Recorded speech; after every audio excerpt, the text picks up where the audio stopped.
খুব সুন্দর। কাছে যাওয়া লাগবে না, ক্যামেরা দিয়ে আমি কাছে নিচ্ছি। এত কাছে নিচ্ছি জানবেও না যে কি করলাম। দাঁড়ান দাঁড়ান দাঁড়ান। হ্যাঁ মামা, তোমারে তুলেছি আমি। এই যে বন্ধু বান্ধব সব বসে আছে। মন খারাপ, আজকে মনে হয় কেউ কোনো কিছু খেতে দেয়নি। সেজন্য এই যে, এই মামা কেমন আছো? হ্যালো। যাক, অনেক সুন্দর একটা দৃশ্য।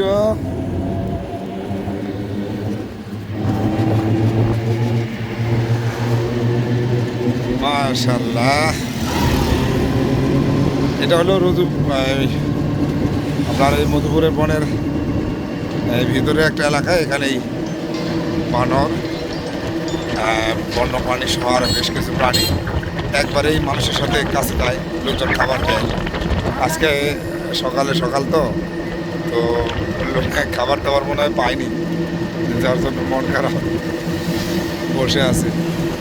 বিস্কিট, তারপরে বন রুটি, এই ধরনের খাবার বেশি পছন্দ করে, দিলে লাফিয়ে লাফিয়ে সেগুলো উপভোগ করে আর খায়।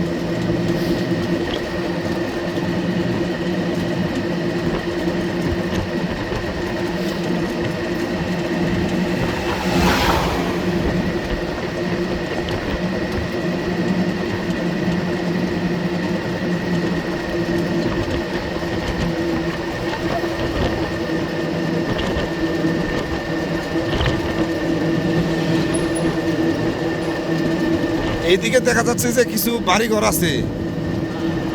এগুলা কি মালিকানা জায়গা না?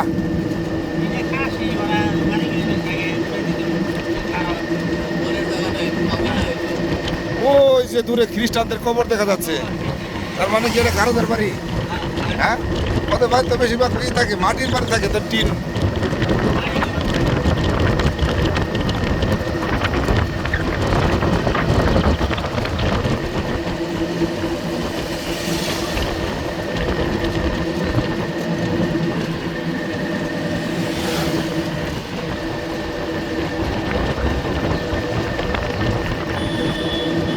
মধুপুর এই এলাকাতে সবচেয়ে বিখ্যাত হলো কলা চাষ, পেঁপে আর আনারস।